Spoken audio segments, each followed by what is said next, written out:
Merci de nous rejoindre pour une mini-campagne de l'Appel de Cthulhu. Il s'agit d'un scénario publié dans Casus Belli il y a quelques années déjà, des talentueux Cédric Mailleux et Régis Rappard. Cette fois-ci, je serai le maître du jeu et j'ai invité à ma table Aïsius, Marcus, Laël et Smoochie. Chers auditeurs, nous allons vous faire voyager à travers le temps et l'espace dans cette nouvelle aventure, pleine de rebondissements et de mystères. Mettez-vous à l'aise, il va faire chaud, et direction l'Afrique. Imaginez-vous le soleil brûlant du Sahara au Niger, dans les environs de la ville d'Arlit. Nous sommes en 1904.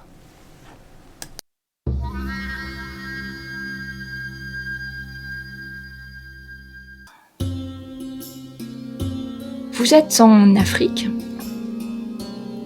Donc nous sommes en 1904. Vous avez tous appris cette carte-là à l'école, en bon écolier que vous êtes. Vous êtes tous français, que ce soit Arthur, Pierre, Sœur Humbertine ou Armand. Alors certains étaient bons en géographie, d'autres un petit peu moins. Donc vous êtes actuellement en Afrique occidentale française, qui est un nouveau territoire français. Depuis seulement quelques années, nous sommes en 1904, ce n'est qu'en 1902 que ça a été vraiment, ces frontières géographiques-là ont été à peu près définies. D'ailleurs, depuis 2 ans, ils ont même encore modifié. Là, vous êtes dans le Haut-Sénégal et le Niger, qui est le nouveau territoire français. Donc, vous êtes même en Afrique de l'Ouest. Je vous montre exactement où vous êtes. Donc, vous êtes au niveau du Niger, perdu dans le désert. Je zoome encore. Après, voilà, vous vous retrouvez. Donc, sur la dernière carte, vous êtes à quelques heures de l'oasis d'Iferouane, qui est au nord sur la carte que je vous ai montrée, qui est une carte de 1904. Vous voyez au loin les montagnes du mont Aïr. Et là, vous avancez, les dunes se succèdent les unes après les autres, l'air chaud, étouffant, glacial pendant la nuit. De temps en temps, il y a des bourrasques de sable. Vous avez l'impression de manger du sable depuis plus d'1 semaine que vous êtes en route. Mais pour vous tous, bien que pour des raisons différentes, l'oasis sera une étape. Pour Sœur Hubertine, qui a reçu un courrier du Père Giovanni, un de ses amis qu'elle connaît bien, elle sait qu'il est malade et elle aimerait bien essayer de le voir, peut-être pour la dernière fois. Quant à Pierre, lui aussi un ami du Père Giovanni, il a reçu une lettre assez intéressante qui parlait d'une nouvelle découverte archéologique majeure. Et Pierre, bien que géologue de son état, est également archéologue amateur. Et comme il était déjà en Afrique, et plus précisément au Niger, il a décidé de se joindre à cette caravane pour aller à l'oasis d'Iferouane. Quant à Arthur, eh bien, il a été alpagué par Armand pendant les quelques jours. Je ne sais pas si vous en avez trop parlé tous les deux. En tout cas, vous avez vu qu'Armand quittait rarement Arthur des yeux, pour une raison peut-être qui vous échappe un petit peu. Et donc, depuis ces 5 jours-là, vous avancez au gré des oscillations de la démarche chaloupée de vos dromadaires. Et je vous laisse quelques instants entre vous avant d'arriver à l'oasis d'Iferouane. Votre guide se nomme Aziz, c'est un homme taciturne qui connaît peut-être 4 ou 5 mots de français. Ça se résume à là-bas, dépêchez-vous, on y va.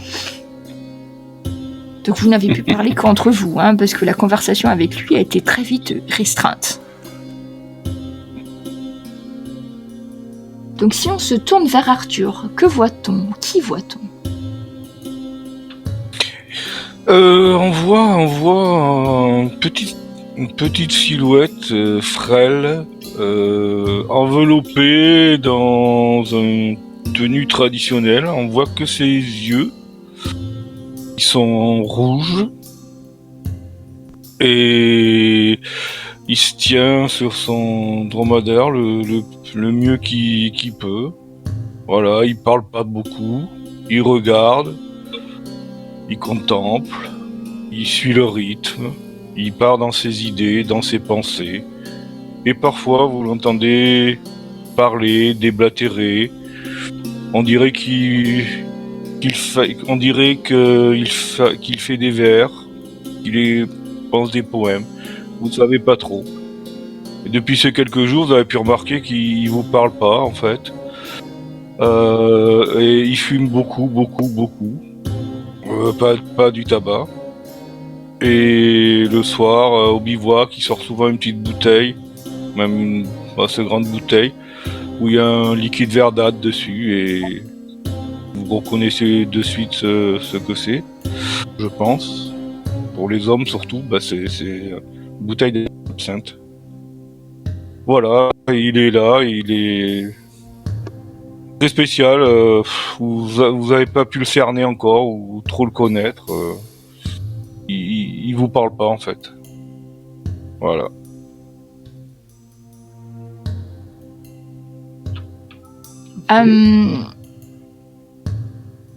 Donc, Pierre, toi? Pierre Louis Descailleux.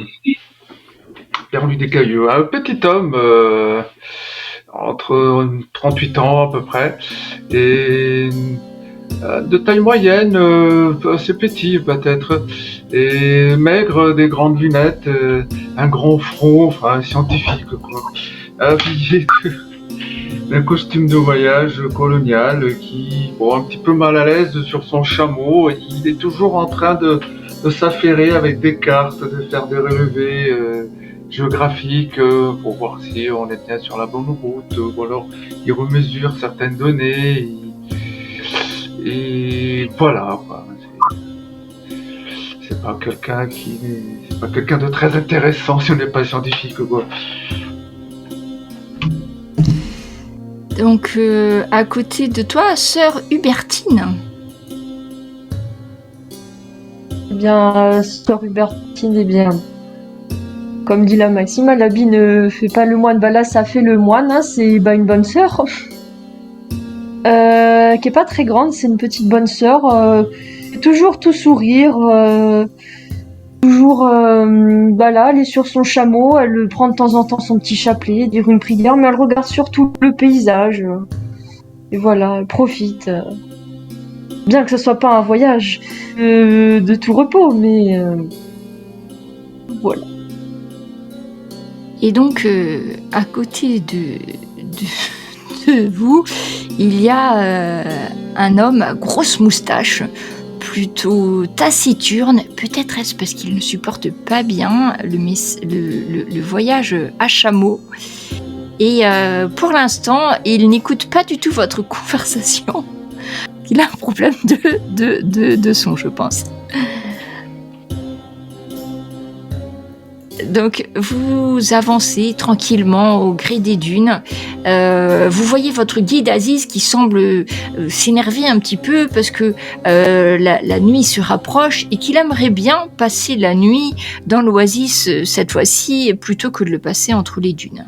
Donc, plus ça va aller, plus vous allez le voir accélérer, donner des petits coups de cravache sur les côtés et les flancs de son dromadaire, et en poussant des petits cris pour inciter tous les autres dromadaires vont le suivre, parce qu'il y a le dromadaire en chef, et vous autres, vous sentez vos montures se mettre également à galoper derrière le chameau en tête, sauf que pour certains d'entre vous, c'est assez difficile de rester en selle, donc on va tester le premier test pour vous habituer avec ce système de Cthulhu, pour ceux qui ne réagissent pas. Ah, Armand, voyant les dromadaires accélérés, reprend conscience d'où il est, commence à jeter un coup d'œil autour. Et donc Armand, tu veux te décrire ? Oui, alors moi, en ce qui me concerne, je suis plutôt un bon petit bonhomme moustachu, musculeux, entre 40 et 45 ans. L'œil toujours rivé sur les uns et les autres, aussi bien qu'autour de nous, un petit peu toujours aux aguets, toujours vigilant. Voilà, sinon il est probablement trop habillé pour l'endroit, certainement pas bien adapté à la scène. Et Aziz redonne le rythme à vos dromadaires. Hi, hi, hi, hi. Faites tous un test de ride pour voir comme ça si vous maîtrisez bien votre fiche. On va s'en servir. Donc on sert de la même statistique que pour les chevaux. C'est Ah ouais. ride. Oh. Alors malheureusement, l'accélération de l'allure de votre guide vous met très mal à l'aise. Vous avez du mal à tenir sur vos chameaux. Vous êtes obligé de vous accrocher tant bien que mal. En dehors d'Armand qui garde au final une assiette digne d'un homme du désert, que ça soit Arthur, Pierre ou Sœur Hubertine, vous allez faire une entrée à l'oasis d'Iferwan.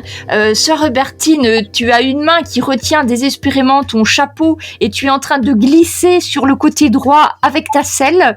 Donc tu commences à glisser petit à petit presque sous ton chameau.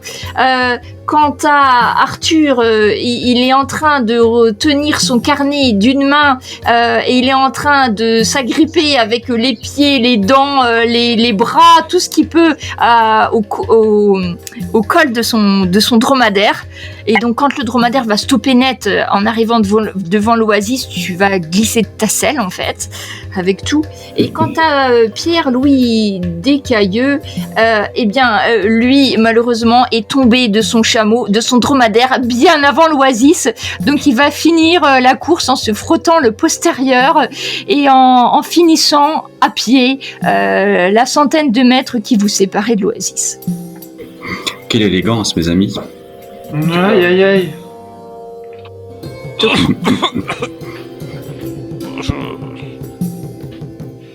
Quand Je vous entends tousser. Auriez-vous mangé du sable en arrêtant le chameau? Oui, je crois, c'est des sales bêtes ces machins. Quand vous arrivez, enfin, une oasis, vous avez de l'ombre, des palmiers, de l'eau. D'ailleurs, vos dromadaires, vite délestés de vos personnes, plus ou moins vite pour certains, vont se précipiter à la suite du chamelier qui va s'occuper de faire boire les bêtes. Et vous retrouvez enfin le sol ferme qui tangue un peu sous vos pieds après ces jours de voyage. Là, par contre, ce qui est très intéressant, c'est qu'il y a des palmiers, des dattiers. En fait, vous pensez être arrivé au paradis après ces jours de désert. Il n'y a pas beaucoup de monde, quelques femmes et enfants qui sont occupés à remplir des seaux d'eau, à trier des dattes sur le bord du village. Là, vous voyez l'oasis et un petit peu derrière les arbres, vous voyez qu'il y a un petit village qui se distingue à l'horizon. À peine avez-vous rassemblé vos affaires autour de vous, que vous apercevez qu'il y a des Touaregs également qui sont là. À votre arrivée, ils se regroupent entre eux et s'écartent de l'endroit où vous vous êtes rassemblés.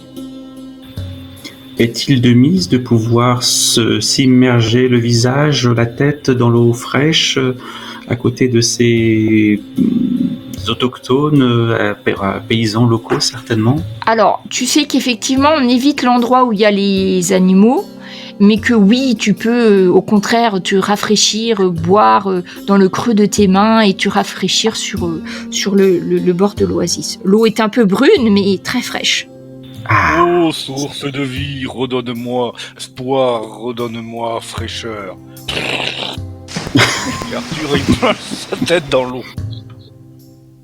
Effectivement, quand on dit que l'eau est indispensable à la vie, c'est d'autant plus vrai que vous avez été rationné pendant tous ces jours. Et croyez-moi que boire de l'eau qui a séjourné un certain nombre d'heures chauffée dans une gourde de peau, en outre en peau de chèvre, c'est loin d'être aussi bon que cette merveilleuse eau fraîche. Ah oui, carrément même. Là, C'est désaltérant quand même. D'ailleurs, j'en change. J'en ai marre de cette eau qui sentait la peau de bique. Arthur se relève la tête, il se déshabille et il flotte dans l'eau. Et il batifole, il crie, il est heureux comme un gamin. Allons donc. Alors, si tu baignes carrément dans l'eau, oui. c'est ça, Oui. Alors, les femmes et les enfants battent en retraite de façon stratégique. Tu vois, sœur Hubertine, tu vois les femmes qui vont envelopper la tête des jeunes filles qui étaient là pour pas qu'elles voient ce spectacle. Et très vite, l'oasis va se désertifier. Hein. Vous allez être plus ou moins les seuls. Même les Touaregs vous observent de loin, mais ne s'approchent pas trop. Ceci dit, vous avez un cavalier qui s'approche vers vous. C'est un cavalier monté à cheval et il arbore les couleurs de l'armée française. Est-ce qu'il fait bonne impression auprès des Touaregs ou ceux-ci sont suspicieux? Les Touaregs ont l'air de regarder tous ceux qui s'approchent avec un air suspicieux. Du coup, tu sais pas si c'est plus envers ceux-là qu'envers les autres. Mais en gros, dès qu'il y a quelqu'un, un nouveau venu, ils vont regarder, mettre la main au niveau du poignard et avoir l'air très méfiant. T'aurais du mal à savoir, mais fais-moi un test de psychologie si tu le souhaites. Je fais ça. Alors, tu Voilà. sais que la situation... tu sais que la situation des Touaregs qui ont été en guerre et qui sont toujours en guerre franche avec la France et l'armée française, dont fait partie ce dernier cavalier, tu sais qu'il y a de nombreux échauffourées, que les Touaregs continuent de piller, de faire des razzias et d'attaquer les caravanes, quelles qu'elles soient, alors que la France essaye désespérément de maintenir un semblant d'ordre. Effectivement, tu vois que les hommes ont l'air d'être très méfiants et vont finalement décider à quitter les lieux sans cesser de jeter des coups d'œil mauvais à ce cavalier. Plus qu'à vous, plus encore qu'à vous tout à l'heure. Ça a l'air d'être une situation très tendue, Armand. J'en avertis mes compagnons de route. Il vaut mieux se tenir prudent. Et peut-être que Monsieur Arthur devrait garder un peu de tenue. De la tenue, mais qu'est-ce que d'avoir de la tenue dans l'eau? Ah, dans l'eau! Oui, il avait fait une guerre de manière. Ah, on est bien, venez me rejoindre. Je le regarde étrangement. Non, je ne le rejoins pas. Ça dure un quart d'heure, hein, 20 minutes, il fait le fou, quoi. Donc, l'homme qui arrive à cheval démonte et vient vers vous et vous dit, il a un fort accent, vous savez pas trop bien quoi, il parle français, mais parfois il est un peu difficile à comprendre. Et il vous dit, je suis venu vous chercher, le capitaine me dit vous dormir à la mission. Venez, je vais mettre les bagages sur mon cheval, venez, et il vous fait signe de la main pour que vous le suiviez. De bagages, vous devez pas en avoir énormément les uns et les autres. Au maximum, je pense que vous avez peut-être un gros baluchon, mais vous n'avez pas beaucoup d'affaires sur vous, hein, que ça soit Arthur. Un petit peu de matériel quand même. Donc effectivement, tu as ta caisse de matériel, mais en gros, c'est chacun un gros sac, mais pas plus. Hein. Moi, j'ai plein de gros pochons avec des herbes séchées dedans.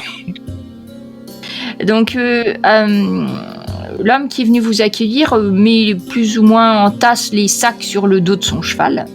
Et il vous fait signe de le suivre à la mission. Oh, si l'armée pense que c'est mieux comme ça, bien sûr. Tout à fait. Nous allons y aller. Nous n'oublions pas nos dromadaires, bien entendu. Si du moins c'est nous qui les dirigeons. Alors, en fait, les dromadaires appartiennent à Aziz parce que c'est si tu veux, il fait des caravanes pour conduire les voyageurs. Donc, ce sont en fait, vous les avez loués pour la traversée, donc c'est lui qui s'en occupe, hein, quoi qu'il en soit. Il a déjà été payé alors? Jusqu'ici, oui. Après, en fonction de ce que vous faites comme trajet les uns et les autres, vous pouvez toujours effectivement demander à nouveau à louer ces dromadaires. Il vous a quand même dit que lui, de toute façon, il restait quelques jours à Iferwan parce qu'il y a de la famille. Parfait. Bien. Restez disponible. On pourrait peut-être avoir besoin encore de vos services, mon cher Aziz. Oui, justement, Déjà partir de ce jardin d'Éden? Mais pourquoi? Il nous le faudra bien un jour, mais ne soyons pas prisonniers de cet endroit. Gardons quelques montures pour pouvoir repartir si le besoin s'en fait sentir. Bon, je viens venir avec vous, on sera peut-être mieux à la mission. Donc le soldat va vous conduire en fait très peu de chemin plus plus loin, hein, c'est juste que finalement l'oasis est le point d'eau d'un petit village. Donc le village, en fait, c'est un bien grand mot, c'est un rassemblement de petites huttes aux toits de paille, aux murs de terre. Et effectivement, il y a une hutte un petit peu plus grande qui a une croix catholique sur le toit. Donc vous pensez que c'est l'église.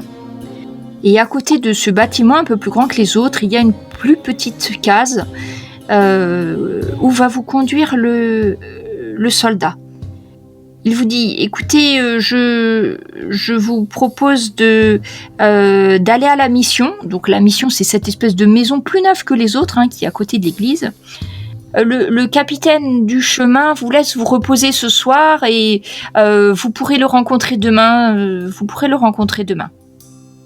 Et sur un salut militaire presque formel, le soldat va vous abandonner et vous voyez qu'il va aller un peu plus loin dans le village où il y a une construction plus haute que les autres avec apparemment 1 ou 2 hommes qui montent la garde. C'est un fortin qui a été fait également en terre battue, donc qui est pas très haut mais qui a une espèce de toit au-dessus qui permet aux hommes du capitaine du chemin de faire sentinelle en fait. C'est protégé, il y a des remparts ou des trucs? Non, en dehors de ce petit fortin, tu ne vois pas de remparts et les maisons sont pas très solides, hein, ce sont des maisons en terre. Ok. Vous avez un homme assez jeune, un jaune noir qui a peut-être 17 ou 18 ans, qui a un œil complètement fermé, qui a l'air d'être inflammatoire, avec des petites mouches qui se sont posées sur cet œil. Ce jeune homme s'approche de vous et vous accueille. Bonjour, je suis Jérôme. Notre père nous a dit que vous allez venir, ma sœur, venez. Et les autres, ils vous font un signe, ils disent, notre père a dit que il fallait vous installer là, et après, vite, il faut aller le voir. Par ici. Par ici, monsieur. Et en fait, Oui, il va vous emmener dans la mission proprement dit, en fait, n'est rien d'autre que 2 pièces rectangulaires. Donc, d'un côté, c'est un réfectoire. Vous supposez que c'est un réfectoire, puis il y a des tables. Et de l'autre côté, vous avez un dortoir, puisqu'il y a des paillasses avec des moustiquaires qui sont accrochés au-dessus de chacune des paillasses. Et une dernière petite pièce, Jérôme vous la pointe du doigt et dit c'est la chambre de notre père. Mais vous pouvez poser vos affaires là et je dois vous emmener à notre père. Bien. Ok. Je regarde mes compagnons et... Dans la pièce, en dehors de ce que je vous ai dit, il n'y a rien. Il y a juste première pièce des tables, le sol est en terre battue, les paillasses, c'est des... vous pensez que c'est de l'herbe plus ou moins, vous savez pas trop bien de l'herbe séchée, vous savez pas trop ce qu'il y a dedans, rassemblée dans une toile très rêche, comme de la toile de bure et des moustiquaires, hein, c'est tout. Venez, notre père est là. Voilà, j'arrive. Je traîne la patte, je suis. Alors, vous suivez à Pierre, sœur Hubertine aussi ? Je tire sur les pans de mon uniforme. J'avais oublié de préciser que j'étais en uniforme colonial. Donc je tire sur les pans de mon uniforme pour qu'il soit impeccable. Pour que je présente très bien. Donc, Jérôme se place devant la petite porte et toque doucement à la porte et dit « Notre père, ils sont arrivés !» Il ouvre la porte et vous voyez une pièce petite qui doit peut-être faire 3 mètres sur 3 à tout casser. D'un côté, une sorte de bureau qui doit servir de cabinet de travail. Les fenêtres sont toutes petites parce que vous pensez que c'est pour préserver les pièces de la chaleur étouffante de l'extérieur. L'atmosphère de cette chambre est vraiment... Vous sentez une odeur de maladie, une odeur assez malsaine. Et le père Giovanni, et vous pensez que c'est lui, gît sur son lit. Il y a une chandelle éteinte sur sa table de nuit et vous le voyez dessous un drap de grosse toile, le père Giovanni. Ceux qui l'avaient déjà vu, vous êtes horrifiés par son apparence. On a l'impression qu'il a perdu toute chair sur son visage. Il est décharné, il a pratiquement plus de dents, la chair a l'air d'avoir fondu sur son visage, ses orbites sont creuses et un espèce de filet de sanie coule de ses lèvres en bave sanguinolente.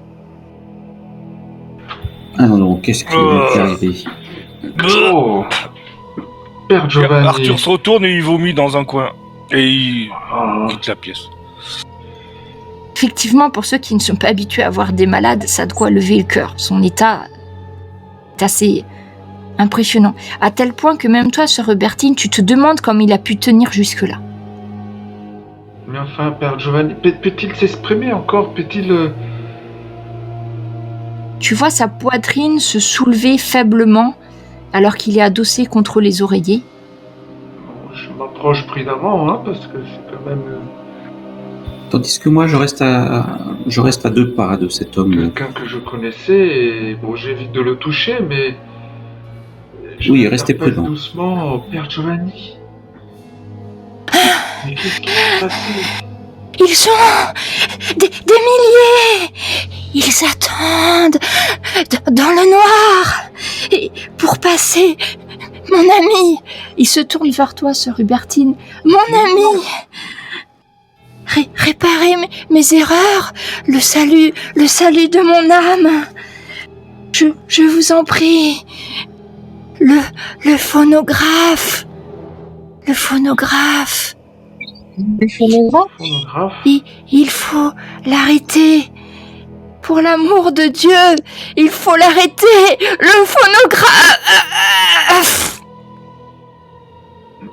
Le souffle du père Giovanni vient de s'arrêter. Sa poitrine ne se soulève plus. Il est resté figé sur ses derniers mots, le regard dans le vide, la mâchoire béante. Et vous le voyez s'affaisser lentement le long de ses oreillers. Il vient de rendre son dernier souffle.